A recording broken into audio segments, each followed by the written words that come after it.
ओम शांति।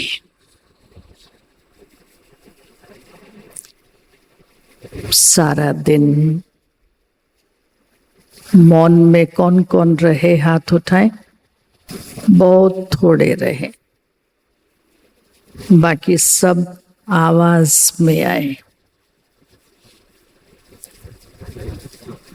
बाबा हमको आवाज से परे ले जाते हैं,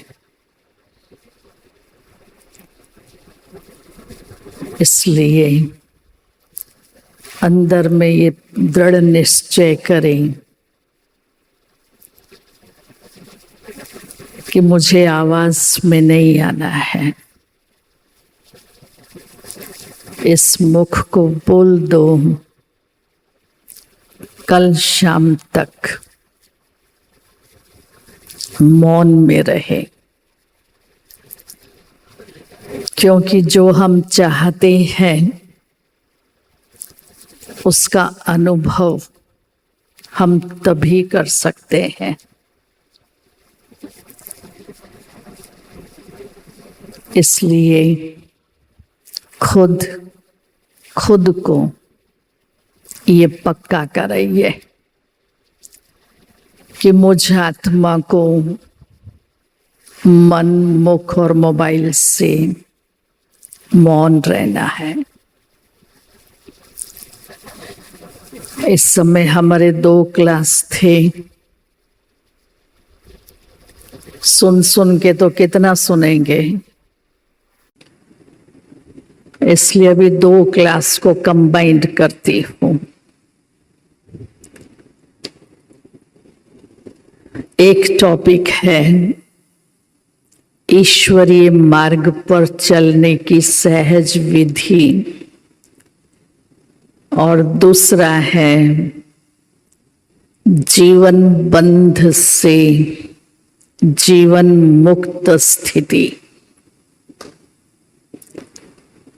तो ईश्वरीय मार्ग पर सहज चलने की विधि क्या है? बाबा रोज हमें मुरलियों में बतलाते हैं,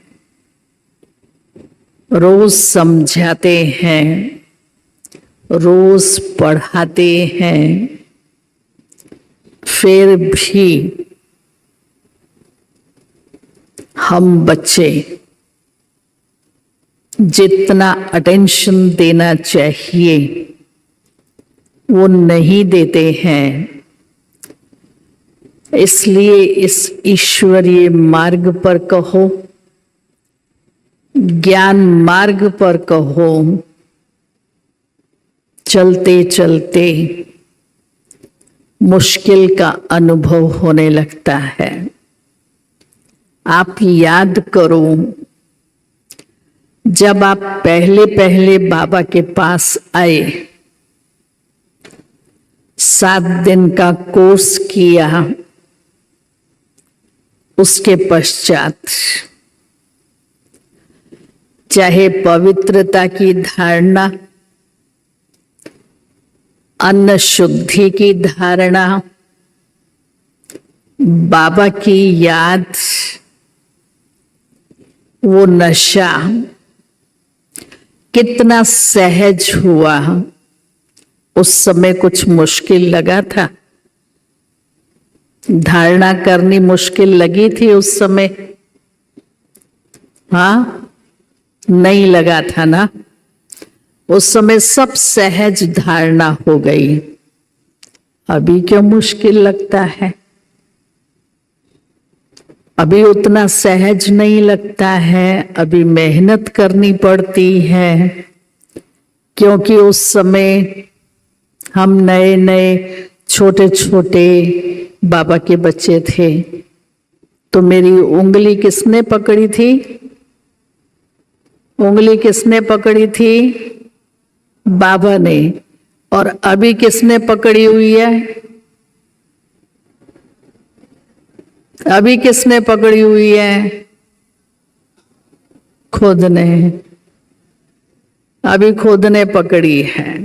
जैसे छोटा बच्चा होता है ना, उसको जब चलना सिखाते हैं सब उसकी उंगली पकड़ते हैं। माँ भी पकड़ेगी, भाई भी पकड़ेगा, बहन भी पकड़ेगी, उसके आसपास वाले भी पकड़ेंगे। तो चलना जब सीख जाता है फिर सब उसकी उंगली छोड़ देते हैं, अभी चल। और जब खुद चलने लगता है तब फिर गिरता है, ठोकर खाता है, फिर रोता है, फिर मांगे तो कुछ नहीं हुआ, देखो ना चींटी मर गई है, तुम तो बहुत बहादुर है, उठो उठो उठो उठो, कुछ नहीं हुआ, चलो। फिर उसको चलाता है, लेकिन चलना उसको खुद को है, उसमें करनी पड़ती है मेहनत। बाबा ने हम बच्चों को सब मेहनत से छुड़ा दिया है। जो बाबा कहते छोड़ो तो छूटे। जैसे बर्ड होती है, ट्री पर बैठी है तो उसकी ब्रांच को पंजे से पकड़ के बैठती है, नहीं तो गिर जाएगी। अब उस बर्ड को उड़ना है और वो ब्रांच को छोड़ेगी नहीं तो उड़ेगी कैसे? तो बाबा भी कहता है छोड़ो तो छूटे। छूटना भी है और छोड़ना भी नहीं है, तो मुश्किल भी है और मेहनत भी है।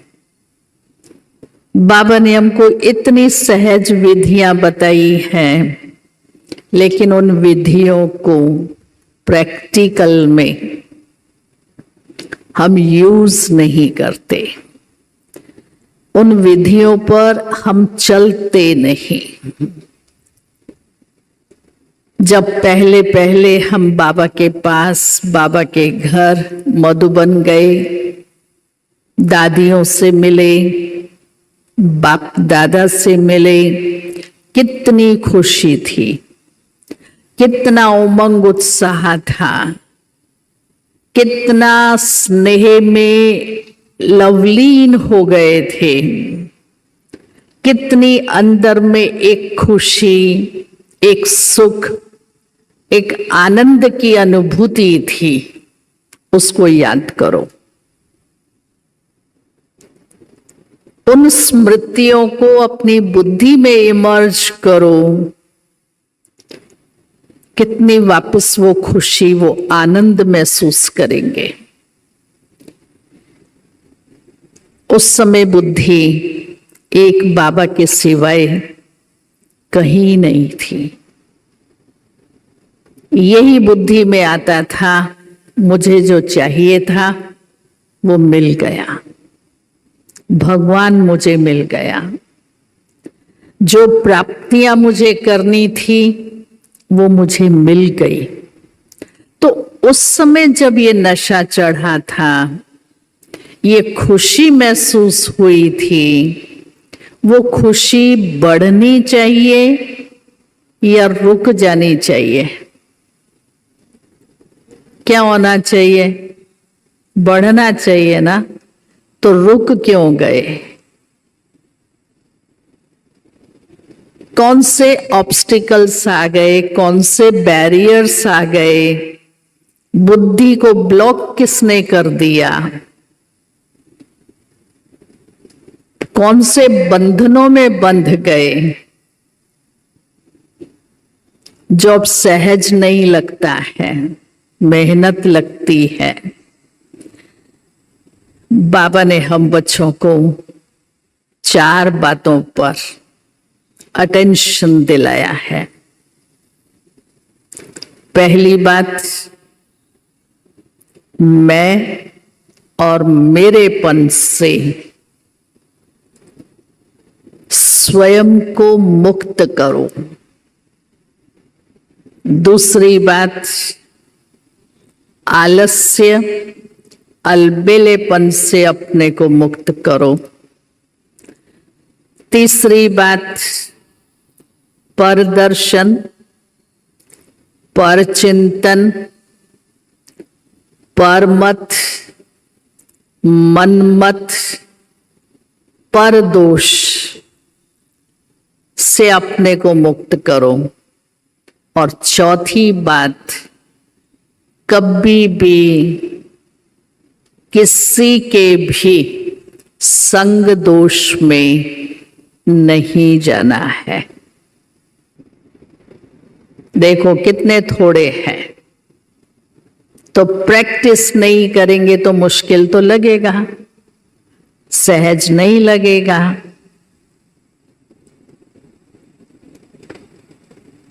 दूसरा,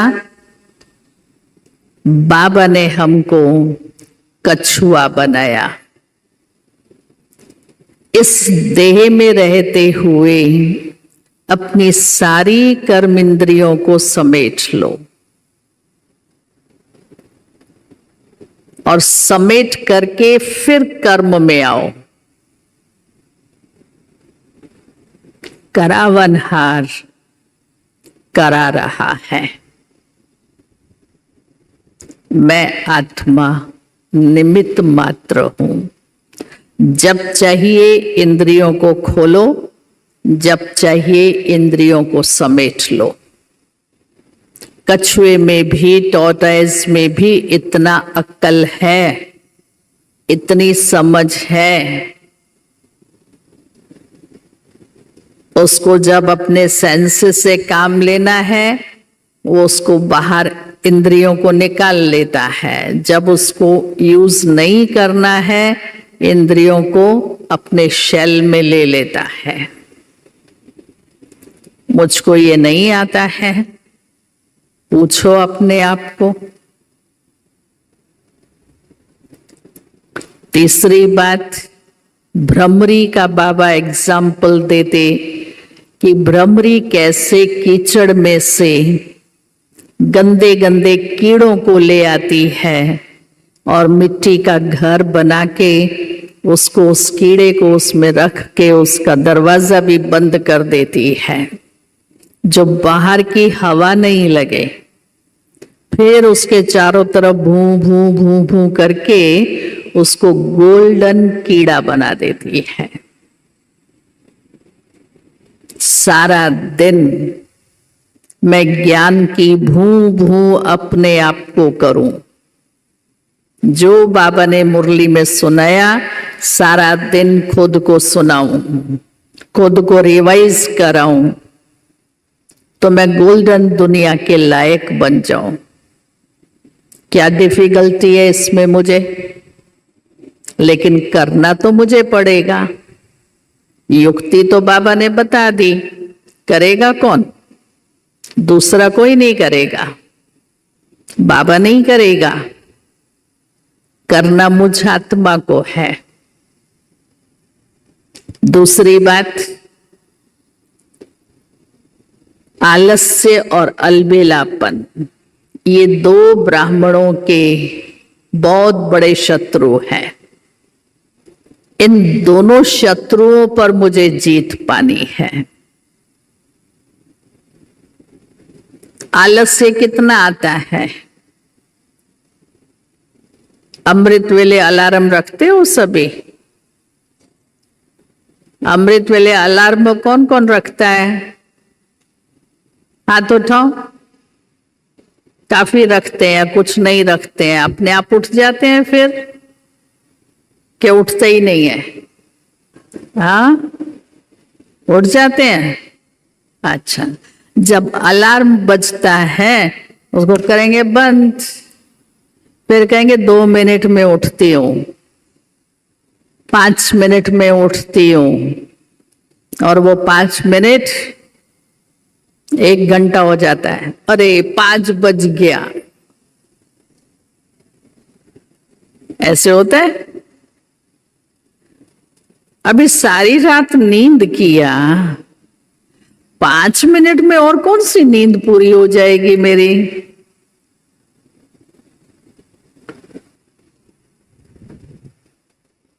अब ये तो मुझे ही त्याग करना पड़ेगा। तीसरी बात, पर चिंतन करते हैं। बाबा ने मुझे क्या कहा है? स्वचिंतन करो। आत्मचिंतन करो, मुरली का मनन चिंतन करो। पर चिंतन रावण की मत है, तो बाप की श्रीमत छोड़कर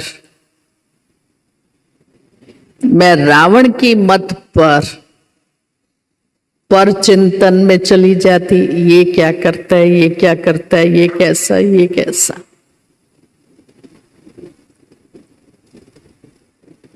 पर दर्शन करना शुरू कर दिया, स्वदर्शन की बजाय, स्वचिंतन की बजाय, आत्मचिंतन की बजाय। बाबा कहता है स्वदर्शन चक्रधारी बनो, और मैं क्या बन गई? परदर्शन चक्रधारी। तो कौन सा टाइटल लेना है, परदर्शन चक्र का कि स्वदर्शन चक्र का?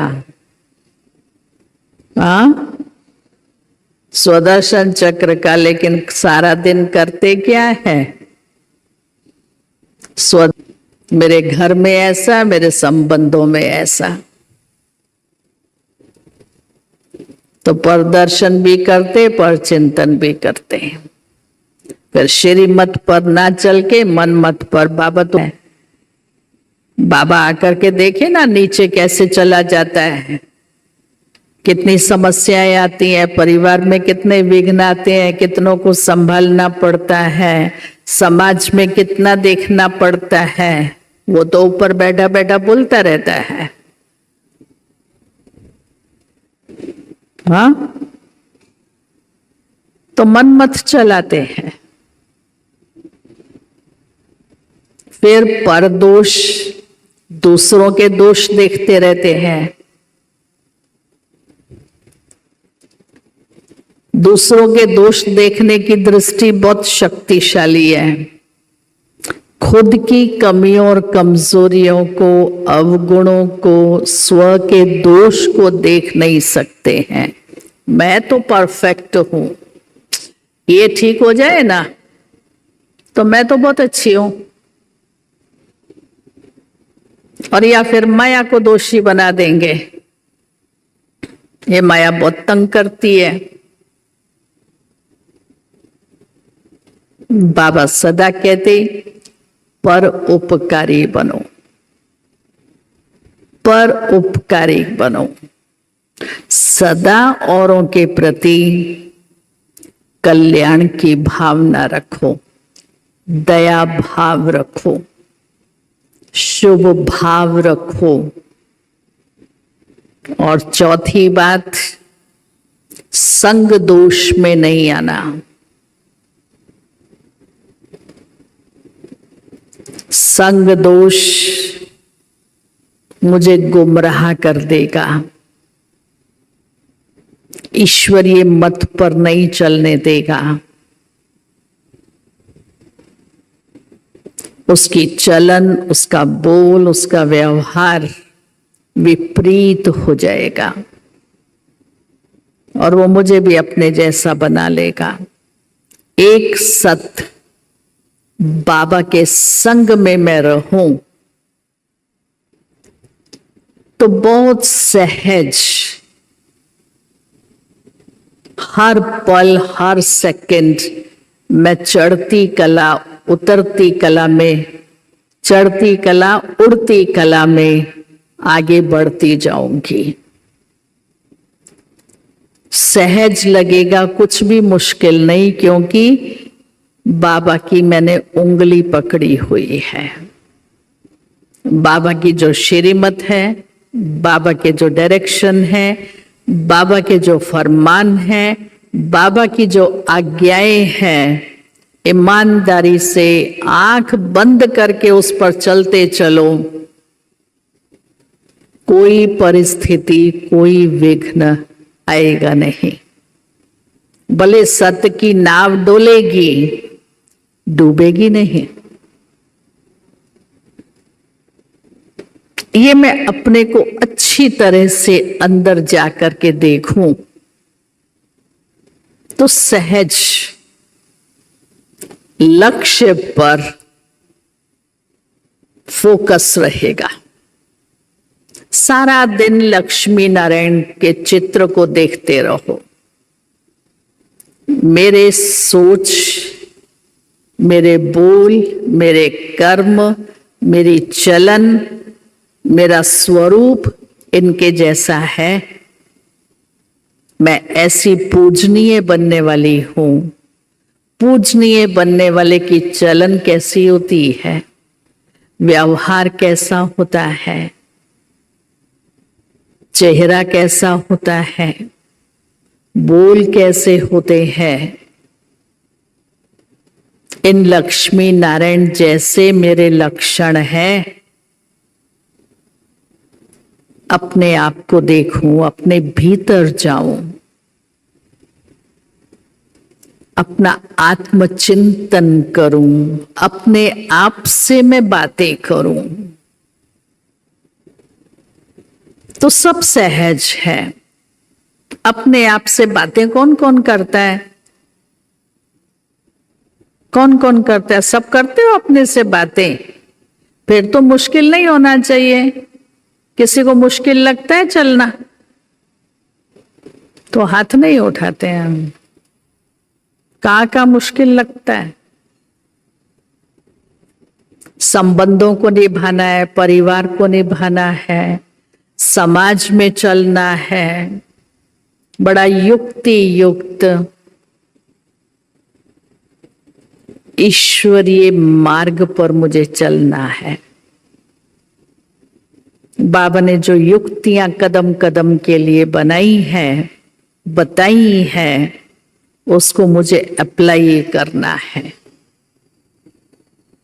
संगठन में है, परिवार में है, शादी आदि में जाते हैं, रिश्तेदारों के घर जाते हैं।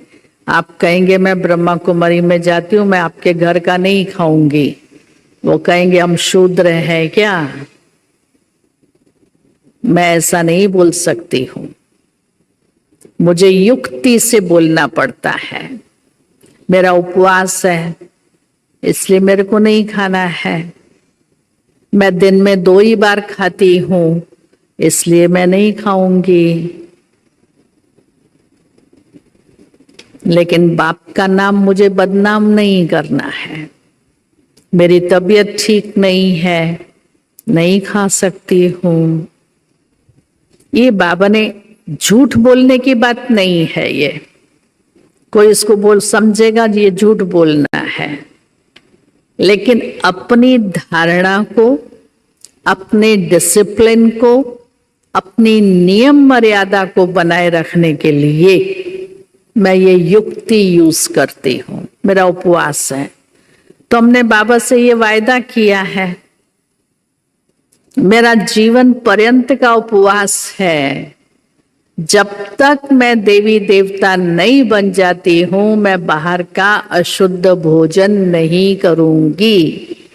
शिव बाबा की याद में बना हुआ, शिव बाबा को भोग लगाया हुआ ही मैं स्वीकार करूंगी, शुद्ध सात्विक अन्न। इसमें झूठ बोलने की बात ही नहीं है। आप सब माताएं बाबा को रोज भोग लगाती हो घर में? इसमें तो पास है, कोई कोई नहीं लगाती है। लक्ष्य रखो, बाबा को भोग स्वीकार कराए बगैर मैं शिव बाबा के भंडारे का भोजन नहीं खा सकती हूं।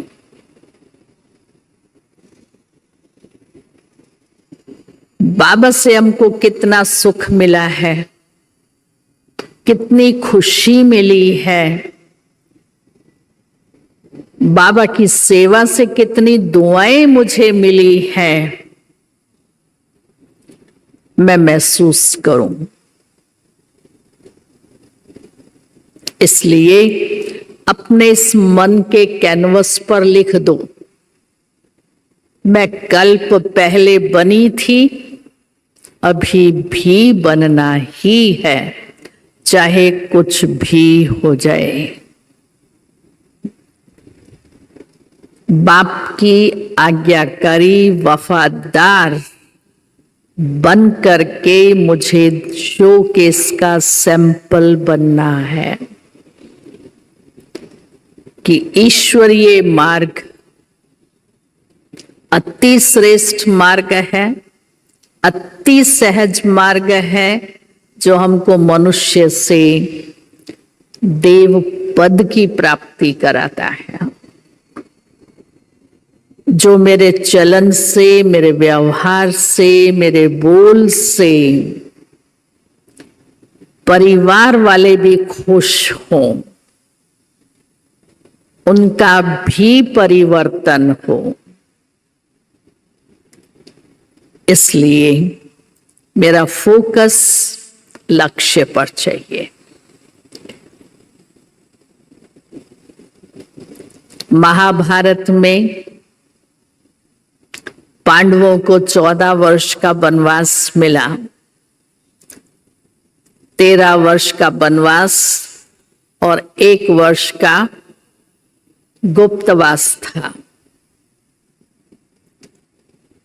रामायण में राम को 14 वर्ष का वनवास मिला। जब यज्ञ की स्थापना हुई, हमारी दादियों ने 14 वर्ष तपस्या की। उसका परिणाम, उसका रिजल्ट, उसका फल आज हम सब हैं। हमारे पास 14 वर्ष नहीं है तपस्या करने के लिए। 14 मास है, 14 दिन है, 14 घंटे हैं, 14 मिनट है, 14 सेकंड है और हर दिन का 1 घंटा है। हम तपस्या करें। तपस्या सब कुछ सहज कर सकती है। सारा दिन में ट्रैफिक कंट्रोल बचता है कायदे अनुसार। मैं वो ट्रैफिक कंट्रोल के समय 1 मिनट का तो 1 मिनट, 3 मिनट का है तो 3 मिनट बिल्कुल अपनी बिंदु स्थिति में स्थित होती हूं। कायदे से वो ट्रैफिक कंट्रोल करती हो। जो करते हैं हाथ उठाओ। बिंदु बन जाते हो, बिंदु बन जाते हो। बिंदु बन के बिंदु पापा को याद करते हो या बस छोड़ के ऐसे चुपचाप बैठ जाते हो? नहीं, वो श्रेष्ठ, समर्थ, शक्तिशाली स्थिति चाहिए और उस स्थिति की करंट फैलनी चाहिए। तो है ट्रैफिक कंट्रोल। यहां टोटल ब्रेक लग जानी चाहिए। बिंदु आत्मा बिंदु बाबा के पास गई वतन में, तो पुरुषार्थ सहज होगा, मार्ग पर चलना सहज होगा। और दूसरी बात थी, टॉपिक थी जीवन बंध से जीवन मुक्त स्थिति का अनुभव।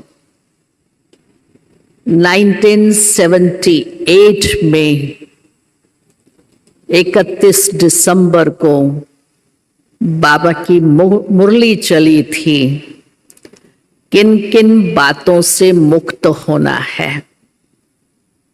उसमें बाबा ने 18 बातें बताई थी और फिर 1979 को मुक्ति वर्ष के रूप में मनाया था। किन 18 बातों से हम सबको मुक्त होना है, लेकिन अभी तक भी हुए नहीं है। वो मुरली याद है आप में से किसको? 78 में कौन कौन थे? हाथ उठाओ। इसमें कौन माताएं 78 में थी? नहीं समझती हूं, कोई होंगी। एक एक माता हाथ उठा रही है, पर अव्यक्त मुरलियां भी कोई नहीं पढ़ते हो ऐसा लगता है। इसका मतलब है हम बाद में आए तो पहली चली हुई जो अव्यक्त मुरलियां हैं हमको पढ़ना चाहिए ना, पीछे के कोर्स को मुझे कवर करना चाहिए। तो 31 दिसंबर 78 की मुरली पढ़ना। बाबा ने जो 18 बातें पॉइंट्स दी मुक्त होने के लिए, उन 18 बातों से मुक्त होंगी, क्योंकि वो मुझे बंधन में डालती है। तो जीवन मुक्त स्थिति क्या होती है, सतयुग में अनुभव नहीं करना है। जीवन मुक्ति का पहला जन्म ये संगम है। उसमें सबसे पहली बात बाबा ने कही, तमोगुण के वातावरण और वाइब्रेशन से मुझे मुक्त होना है। बाहर दुनिया का वातावरण देखो कितना तमो प्रधान है, कितना पतित वातावरण है। दुनियावी वाइब्रेशंस कितने तमो प्रधान है।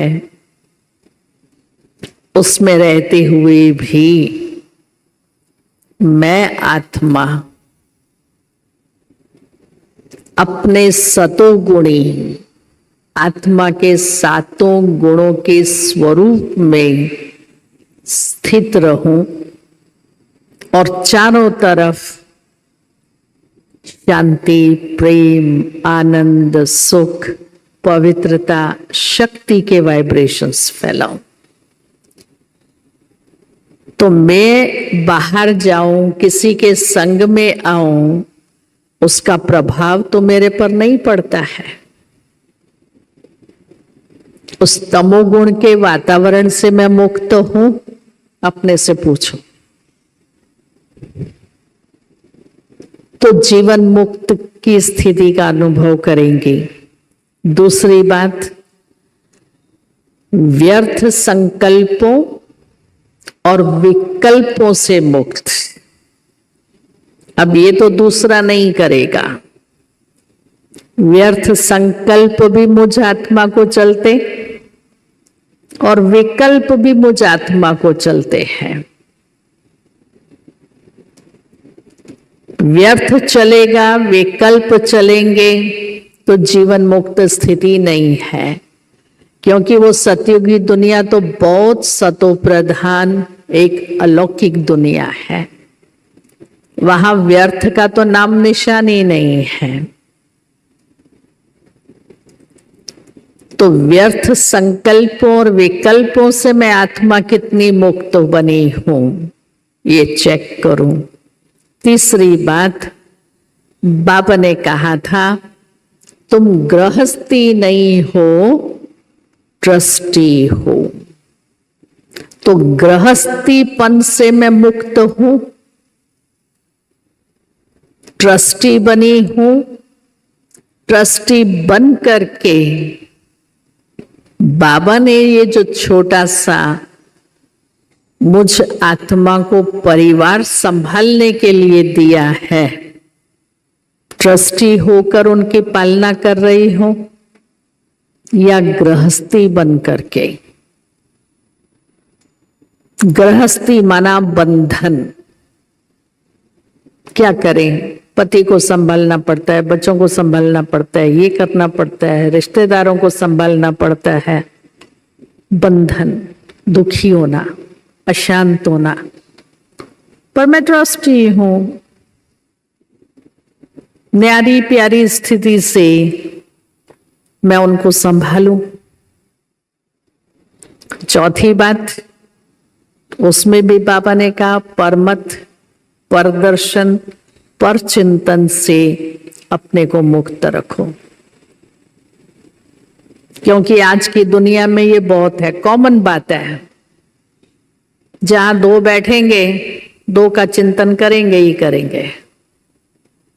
फलाना ऐसा, वो ऐसा, वो ऐसा, वो ऐसा।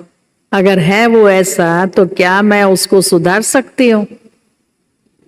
मुझे बाबा रोज कहते हैं, बच्चे पर दर्शन नहीं कर, पर चिंतन नहीं कर। मैं कितना सुधरी हूं? अपने को पूछो। मैं इससे मुक्त हुई हूं? जब तक पढ़ाई का जो ईश्वरीय पढ़ाई रोज पढ़ते हैं, मुरली सुनते हैं, जब तक उसका मनन और चिंतन नहीं है, मैं पर चिंतन से, पर दर्शन से मुक्त नहीं हो सकती। उस जीवन मुक्ति का आनंद जो चाहिए, उस जीवन मुक्त स्थिति की जो अनुभूति चाहिए, वो नहीं कर सकती हूं। पांचवी बात, देह के भान और कर्म के बंधन से मुक्त हूं, या घड़ी घड़ी मुझे देह का भान आता है? मुझे ऐसा बोल दिया, मुझे क्या समझते हैं? मैं कोई ऐसी वैसी हूं क्या? और कर्म का बंधन, कर्म का बोझा लेकर के बैठे, क्या करूं दीदी, सारा दिन इतना काम होता है, इतना काम होता है, इतना काम होता है, फ्री नहीं होती हूं। क्या काम होता है? दीदियों को काम नहीं होता है सेंटर पर, आपसे 100 गुना ज्यादा होता है। आपको घर में 2 के 3 को संभालना है, और यहां तो इतने आप सब बैठे हुए हो, आप सबको संभालना है, पता है? तो कर्म को बंधन नहीं बनाओ। बाबा कहता है, कर्म करते कर्तापन के भान से परे रहो। निमित्त मात्र इस शरीर की कर्म इंद्रियों से कर्म करा रही हूं। छठी बात, इंद्रियों के रस के आकर्षण से मुक्त। कोई भी इंद्रियों का रस मुझे अपनी तरफ खींचे नहीं। देखने का, घूमने का, सुनने का, पहनने का, खाने का, ये सारे रस हैं, मुझे कशिश करते हैं। आज सब्जी अच्छी बनी, मैंने 2 रोटी की जगह 4 रोटी खा ली। ये जीभ ने लालची बन गई। कोई चीज अच्छी बनी, मैंने ज्यादा खा ली। ये इंद्रियों का रस खींचता है। एक बारी यज्ञ में बाबा ने सुबह नाश्ते के लिए समोसे बनवाए, और रात को ही बना के रखे। अब सुबह सुबह तो नहीं बनेंगे इतने, 300 भाई बहन, 250 पौने 300 भाई बहन है। और उस समय रात को कभी बहनें कभी भाई पहरे पर होते थे, तो दूसरे दिन सुबह सबको नाश्ते में 2-2 समोसे देने थे। उसमें सुबह में जब सबको समोसे मिले, 2 समोसे कम थे। बाबा ने कहा, आज रात को पहरे पर कौन था? तो 2 बहनें पहरे पर ड्यूटी पर थी। का सामने आओ। बोला, रात को कोई किचन में कुत्ता बिल्ली आया था क्या? कहा, नहीं बाबा, कोई कुत्ता बिल्ली नहीं आया था। तो कहा, 2 समोसे कम है, कौन खा गया फिर? क्योंकि जितने भाई बहन थे वो गिनती का ही बने हुए थे। तो मुंह नीचे हो गया। तो एक बहन ने कहा, बाबा मेरे को भूख लगी थी तो मैंने 2 समोसे खा लिए। बाबा ने कहा, वहां रोटी भी पड़ी हुई थी, भूख लगी थी तो रोटी खानी थी ना। तुझे रोटी की भूख नहीं थी, किसकी भूख थी? समोसे की भूख थी। तो ये जीभ इंद्री जो है ना, चंचल हो गई, खाऊं खाऊं खाऊं खाऊं, म्याऊं म्याऊं हो गई। तो हम अपनी हर कर्मेंद्री को चेक करें कि कोई भी कर्मेंद्री को इस दुनिया की कोई भी आकर्षण है उससे मुक्त नहीं हुई है तो जीवन मुक्त नहीं है, फिर बंधनों में बंधे हुए हैं। सातवीं बात, माया की सूक्ष्म जाल से मुक्त। माया बड़ी मोहिनी है, बड़ी सुंदर है, बड़ी आकर्षण करने वाली है, भिन्न भिन्न रूप रख करके आती है। जिस रूप में आज आई उस रूप में कल नहीं आएगी। तो उस माया के उन रूपों से भी मेरे को परख शक्ति उसकी चाहिए और अपने को मुक्त करना है। आठवीं बात, ये देह के स्वभाव संस्कारों से मैं मुक्त बनी हूं। क्या करूं, मेरा स्वभाव ही ऐसा है, मेरा संस्कार ही ऐसा है, बदलता ही नहीं है। बहुत कोशिश करती हूं, कोशिश करूं और नहीं बदले, ये कैसे हो सकता है? इसका मतलब मैं अपनी देह के, अपने स्वभाव संस्कार के, अपने आदतों के वश हूं, उसके बंधन में बंधी हुई हूं। मुक्त कौन करेगा? जो ओटे सो अर्जुन, मुझे ही मुक्त होना है। नौवीं बात, बाह्य मुक्ता के रस से मुक्त। बाह्य मुक्ता बहुत है, अंतर्मुक्ता का रस नहीं है, इसलिए मौन रहना मुश्किल लगता है। बोलेंगे नहीं तो दम घुटता रहेगा, अंदर से घुटते रहे, कब बोलूं कब बोलूं कब बोलूं। बाह्य मुक्ता में हमारी एनर्जी, हमारी शक्ति बहुत वेस्ट जाती है। अंतर्मुखी सदा सुखी, वो अपने आप में रहेगा, व्यर्थ बोलेगा नहीं, व्यर्थ किसी में इंटरफेयर नहीं करेगा। जिसके लिए बाबा ने स्लोगन दिया, कम बोलो, धीरे बोलो, मीठा बोलो, सोच के बोलो। ऐसा कोई बोल मुख से ना निकले जो मुझे कहना पड़े सॉरी। बड़े एक्यूरेट बोल चाहिए, इसलिए बाहर मुक्ता से मुक्ति हो। 10वां, मैं मेरेपन से मुक्त। ये मैं और मेरापन जो है ना, सोने की चेन है, जंजीर है सोने की। कहती हूं बाबा, तन मन धन सब तेरा, तेरा तुझको अर्पण, मेरा क्या लागे। फिर भी सारा दिन मैं, मेरा मेरा मेरा। कितनी सुंदर जंजीर बांधी हुई है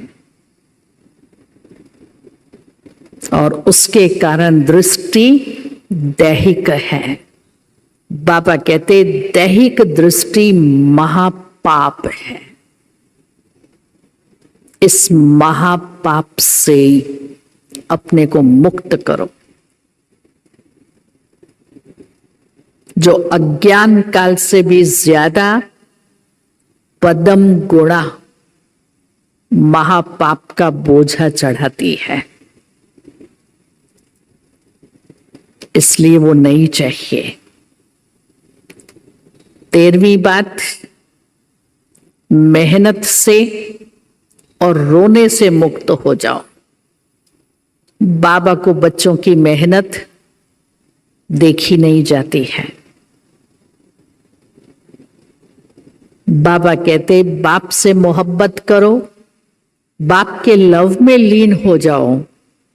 और ये मन का जो रोना है ना, आंखों का रोना तो छोड़ दो, मन का रोना भी नहीं चाहिए।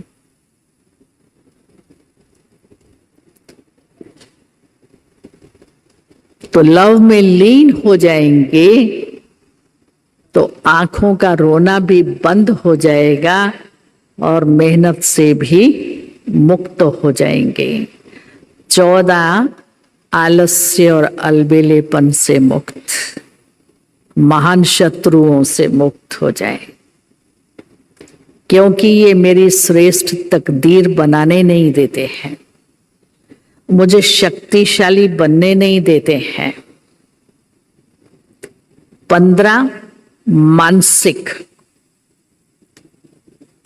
चाहे चिंताएं हैं, मानसिक परिस्थितियां हैं, मानसिक झमेले हैं, उन सब से मैं मुक्त हो जाऊं।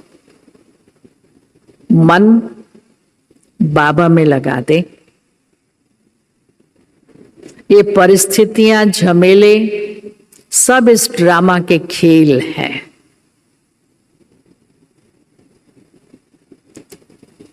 खेल समझ करके उनसे खेलते रहो, उन झमेलों में अपने को फंसाओ नहीं, चाहे व्यक्तिगत हैं या परिवार के हैं या दूसरों के हैं। उन झमेलों से अपने आप को किनारे रखो। अपनी मन की स्थिति को श्रेष्ठ बनाओ। 16वीं बात, अभिमान और अपमान दोनों से मुक्त रखो।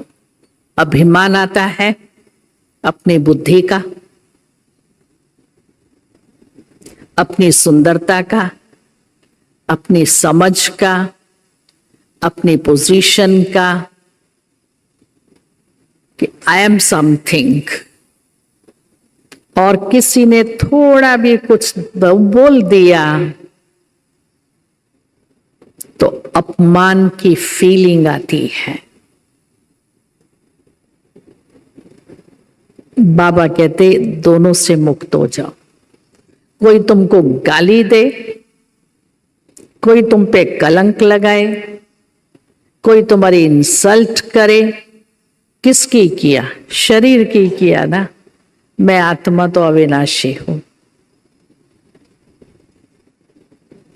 आत्मा को तो कोई टच भी नहीं कर सकता, उसकी कोई इंसल्ट नहीं कर सकता, उसकी कोई गाली नहीं उसको दे सकता है। देह तो विनाशी है, मिट्टी में मिल जाने वाली है। 17 नंबर, अप्रसन्नता से मुक्ति। जो छोटी छोटी बातों में मूड चेंज हो जाते हैं, अशांत हो जाते हैं, दुखी हो जाते हैं, निराश हो जाते हैं, तो खुशी गुम हो जाती है। सर्व प्राप्तियों का दाता मेरा बन गया, स्वयं भगवान मुझे पालना दे रहा है, मेरी खुशी कैसे गुम हो सकती है? खुशियों का भंडार मुझे मिल गया।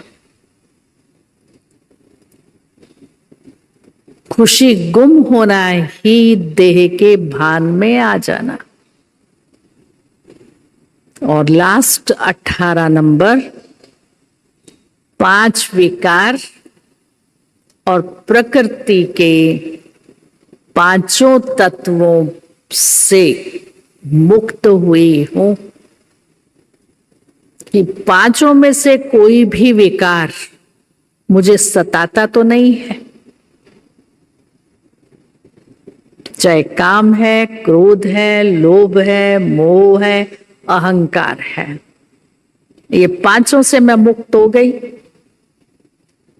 या इसके सूक्ष्म बाल बच्चों के वश में हूं। और प्रकृति के पांचों तत्व वो मुझे परेशान करते हैं, उन पर विजय प्राप्त की है। प्रकृति एक वो भी है और एक प्रकृति शरीर की भी है। पांच तत्वों का बना हुआ शरीर है। जब कर्म भोग होता है तो उस कर्म भोग पर कर्म योग से जीत प्राप्त की है।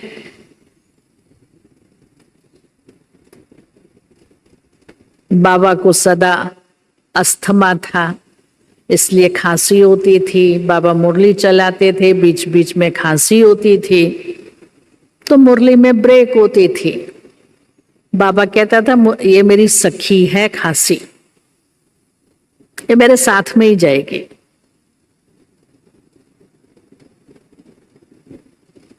कितना बाबा का एटीट्यूड, दृष्टिकोण परिवर्तन हो जाता है। तो मुझे बाप समान बनना है, तो मुझे भी स्व का परिवर्तन ऐसे ही करना है। तो जीवन मुक्त स्थिति का अनुभव करना है तो ये सारे 18 बंधनों से मुझे अपने को मुक्त करना होगा। कर लिया या करेंगे? कर लिया या करेंगे?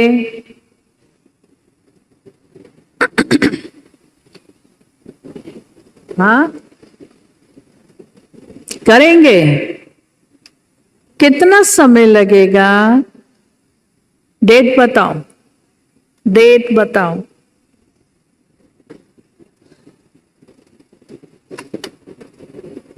कौन सी डेट पर? हाँ, कौन सी डेट फिक्स करेंगे? बोलते नहीं है। आप सब माताएं 15 साल से ऊपर की हो, इसलिए आप तो मुक्त होनी ही चाहिए। 15 साल की प्रैक्टिस हो गई है।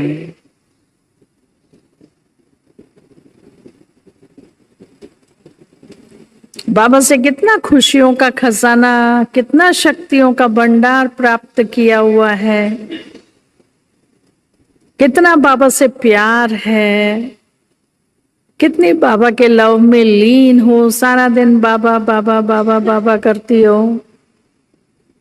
फिर भी अभी तक मैं कहूं मैं मुक्त नहीं हूं। बनेंगी। मुझे दूसरों के लिए सैंपल बनना है।